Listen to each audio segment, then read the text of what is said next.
Hi. Today we're going to do a movie idea. My choice for yesterday's idea was either going to be a movie idea or some comedy, and I never got a response. And I ended up, yes, I take that back. I did get a response from some family members, and they said, get your movie ideas out there. So this is a movie idea. I've been stuck on this zombie idea for a while, and I want to get it out there.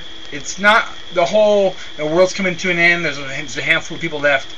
It's what if they come up with a cure for the zombies after half the world's population has been infected.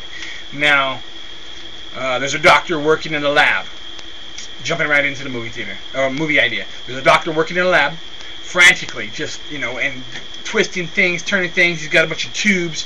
He's checking, the computer for the readouts and stuff. There's a guy who comes into the room from behind him and goes, "Hey, you got an operation on the third floor. You need to be there right now. You're late." So he grabs his stuff, he puts his coat on and grabs his hat and puts his stuff away real quick and goes and does the operation, and you can just see he's spent. Afterwards, he's washing up. You see him washing up. He gets in his car.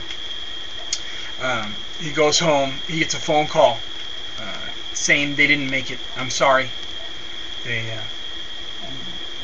couldn't hold on any longer, and it's about his wife and his son dying from this epidemic, this disease.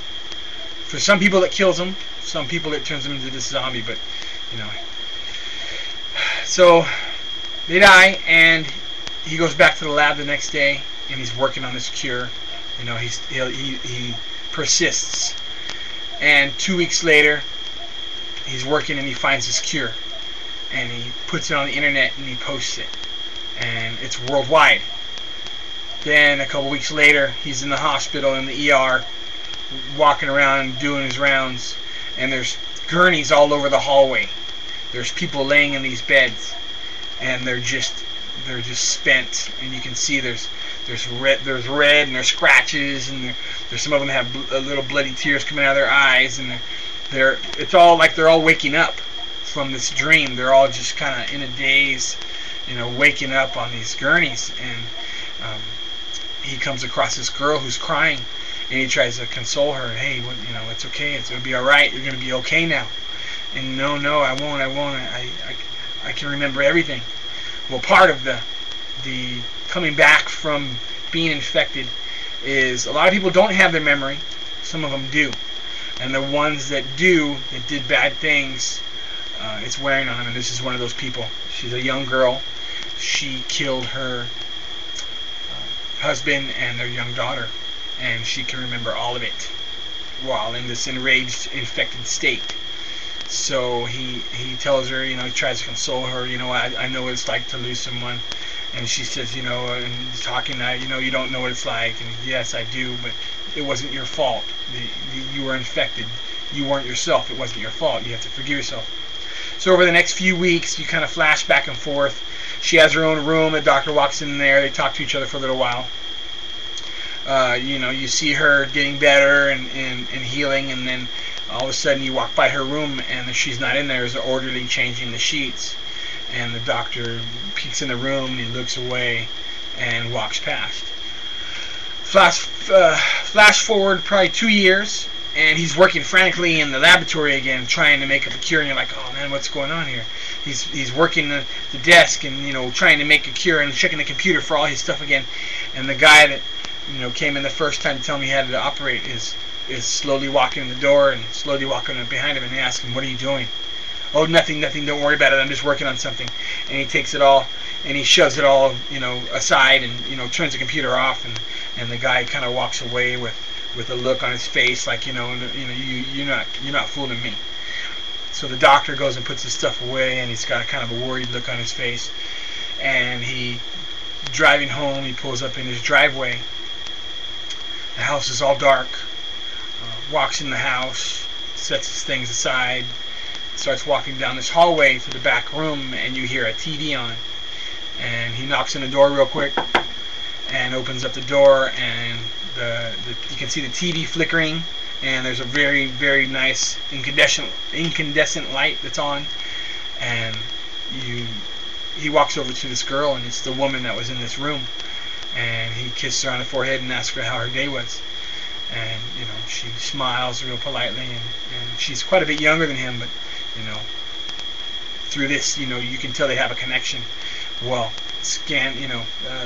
you scan back, step back, and you can tell she's pregnant.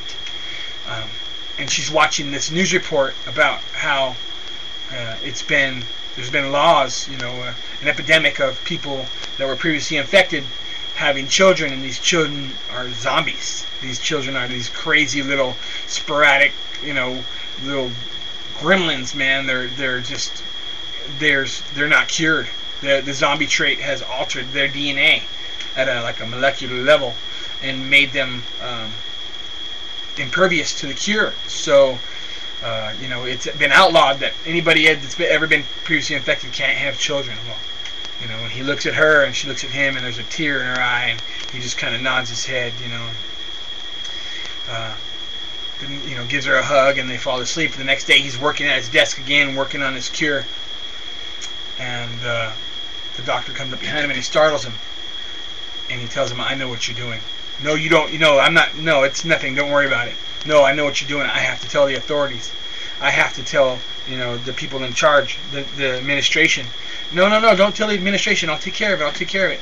And he starts jumbling his stuff together, and he gets a phone call, and you hear a female's voice, kind of real frantic but crying at the same time. And I'll be right there. And he grabs a few things, and he throws it in his briefcase, and grabs a handful of vials and some syringes, and throws it all in a briefcase. And "You can't leave. No, don't go. I have to tell him. No, don't tell him. Just give me a chance." And he goes, and he rushes back to the house, and he grabs the woman, and she's crying. She says, "I think my water broke," and goes and puts her in another room, and he has it set up like a delivery area already, and takes her and tells her, I found a cure, but there's a catch. One of you is going to die, and it's not the baby, it's the mother. The cure to it's for the baby, but the mother dies." And she's crying, but then she starts nodding her head because she understands, and she gives him a hug, and there's tears running down her face, and he lays her back in this chair, and like a delivery chair, almost like a gynecology chair, and lays her back in this and starts strapping her down, and she just looks at him like really worried, and he keeps on telling her, "I love you," and everything's going to be okay, and straps her down, and then gives her a shot, and she's going through labor pains, and all of a sudden you see her start flailing, and she's kind of growling and flailing and screaming, and you see that rage coming back into her, this rage that was in the zombies before they got cured, and she starts doing all this tearing around, and all of a sudden he's grabbing and he's pulling, and a baby comes out, and you hear a normal baby crying, and then all of a sudden authorities bust in the room, and you see this, and they stop, "I got it, no, don't worry about it." And the woman's strapped to this chair, and she's flailing, and she's a zombie again, and one of the guys come and they grab the baby out of his hands, and no, my son, don't where are you taking my son? And they take the guy and they grab him, throw him on the ground, and they put handcuffs on him, and they lead him out of the room, and they're, shut up, you just be quiet. And they take him, no, you can't do this, and they take the baby, and a woman grabs the baby and wraps it up and takes it away, and then you see the outside of the house. They come out of the room, and all of a sudden you see the outside of the house, and the guy's screaming, no, you can't do this, and you hear a gunshot, and he just starts, no, and he starts crying, and I could have saved her, and they punch him a couple times in the back, and he moans and groans, and they stick him in the back of a police car. Now they're outside, and his neighbors are looking at him being shoved into a car, and then the baby's taken away, and all of a sudden you see a little old man sitting in a cafe reading about how a man tried to kill his wife and his child while delivering the baby at home, and that's the end. And that's the end of the story. And I really don't know how to end it. I'm sorry, my computer did something. I lost track for a second. That's pretty much, I want it to end almost like, if I had to compare it to anything, Training Day. How the end of the movie Training Day kind of ends with the lady talking about a news reporter, news incident. I want it to be almost something hidden. The baby's taken off to social services. It's a cover-up. And the man is taken off. You don't know what happens to him. And there's a news report with a little man sitting in a cafe watching the TV at 5 o'clock in the morning, drinking a cup of coffee, hearing about how a man tried to murder his wife and tried to murder their newborn infant child, but was caught by authorities and taken off to jail. And so that's one of my stories. I hope you liked it. I'm sorry if it kind of dragged on. I have more of it kind of laid out, but like I said again, it's all in my head. So if you like the story, I'll tell you more of the story. Hit me up on my comments, and we'll go from there. Thank you very much. Bye.